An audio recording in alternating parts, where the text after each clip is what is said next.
Imagine hanging off the side of a skyscraper. No net, no guardrail. Just you, a 2-inch bolt, and a 1,500-foot drop. Now imagine that's Tuesday. The job I'm about to tell you about kills more workers per year than almost any other profession on Earth. These engineers don't sit behind a desk. They don't get a nice office chair and a lunch break. They work at the edge, literally. And the craziest part, most people have never even heard of them. Today, we're going inside the most dangerous engineering job ever attempted by human beings. Buckle up, because I promise you, by the end of this video, you're going to look at every building, every bridge, and every tower completely differently. Every enormous structure you've ever seen, a suspension bridge, an offshore oil platform, a skyscraper punching through the clouds, it doesn't just appear. Someone has to be the first one up there. Someone has to climb, bolt, weld, and test the thing while it's still being built, while it's still moving, while it's still dangerous. That someone is called a high-steel ironworker engineer. And no, this is not a regular construction job. The engineers on these teams are responsible for structural integrity calculations in real time, meaning they're solving math problems while standing on a beam 80 stories in the air, wind pushing them sideways at 40 miles an hour.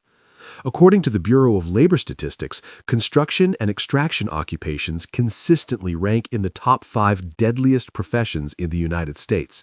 But within that category, high-rise structural work sits at the very top.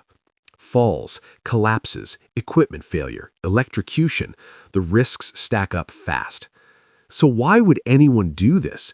Why would any trained engineer strap on a harness and climb into the sky every morning? I'll tell you why, but first, let me show you what a single day on this job actually looks like. It's 4:30 a.m. Still dark. Your alarm goes off. You don't hit snooze because if you're late on this job, someone else has to cover your position on the beam, and they're not going to be happy about it. You eat a full breakfast because you won't be able to eat again for hours. Your body needs fuel. On some sites, you can't even take your hands off the steel long enough to open a protein bar. By 6 a.m., you're on site. By 6:30, you're already 40 floors up in a construction elevator that sounds like it's falling apart because, honestly, it might be. The first hour is inspection. Every single bolt, every weld, every connection point that was placed the day before, you check it again. Because yesterday's rookie mistake is today's catastrophe. Then the real work starts. Steel beams weighing anywhere from 500 to 50,000 pounds are being lifted by crane, and your job is to guide them into position by hand while standing on a 6-inch wide beam. That's half a foot, the width of a standard piece of printer paper. You're using hand signals to talk to the crane operator 300 feet below you. One wrong signal, one miscommunication, and a 10-ton beam swings the wrong way. In 2019, a structural engineer in Chicago described what it felt like when a cable snapped near him. He said, and I'm quoting here, "Time didn't slow down like people say. Everything just went white, and then I realized I was still there." He was one of the lucky ones, because not everyone gets to say that. Let's talk about the actual danger for a second, because I want you to feel the weight of this.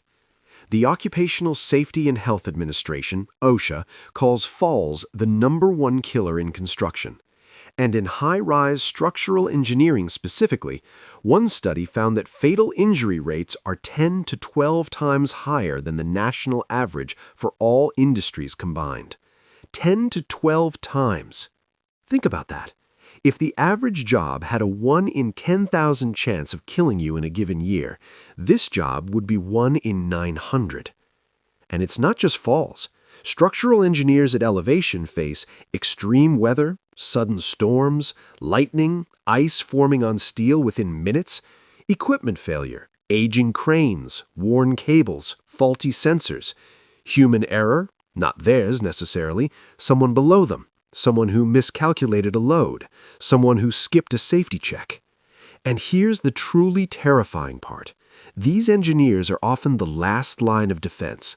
Their job is to catch other people's mistakes before those mistakes kill someone. The pressure is almost unimaginable. And yet, there are thousands of people who do this job right now, today, as you're watching this video. So who are they?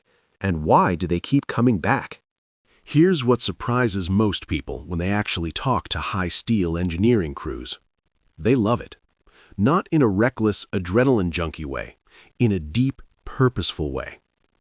I spoke to a structural engineer who has worked on bridges and towers across 6 continents.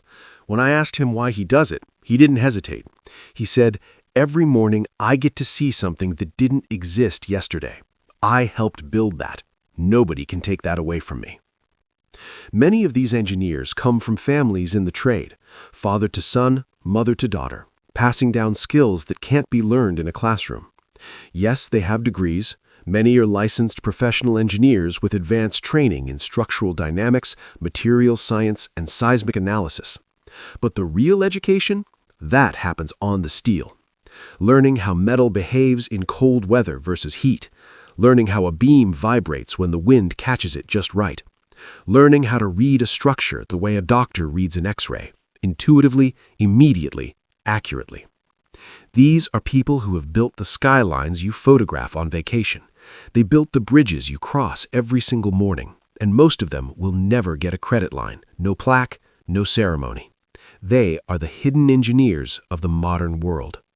All right, I promised you insane, so let's go there. The Burj Khalifa in Dubai, 2,717 feet tall. At certain heights during construction, workers were exposed to wind speeds that made standing upright almost impossible. Engineers had to redesign their harness systems mid-project because the existing ones weren't rated for the lateral forces they were experiencing. The Millau Viaduct in France, the tallest bridge in the world. During construction, engineers worked at heights greater than the top of the Eiffel Tower. Every day. And then there's the Akashi Kaikyo Bridge in Japan, the longest suspension bridge ever built. During construction, a typhoon struck the site. The half-built towers swayed several feet in each direction, and the engineers had to calculate in real time whether the structure could survive because there was no way to evacuate the equipment fast enough. It survived. They knew it would, because they did the math. We live in a world built by people we've never heard of. Every morning you walk across floors, drive over bridges, and work in buildings that exist because someone, somewhere, made the decision to go up, literally, and make sure it was done right. These engineers don't ask for fame. They don't need a viral moment. But I think they deserve at least this, for you to know they exist. To know that the skyline you see out your window right now is not an accident. It is the result of thousands of decisions made by skilled, brave, deeply knowledgeable human beings who showed up to work every single day at the edge of what's physically possible. Could you do it? Maybe. Maybe not. But you'll never look at a skyscraper the same way again. If this video blew your mind, hit that like button. Seriously, it helps more than you know. And if you want to see more deep dives into the jobs and people who keep this world running, jobs most of us never think about, subscribe, because next week we're going somewhere even more extreme. I'll see you there.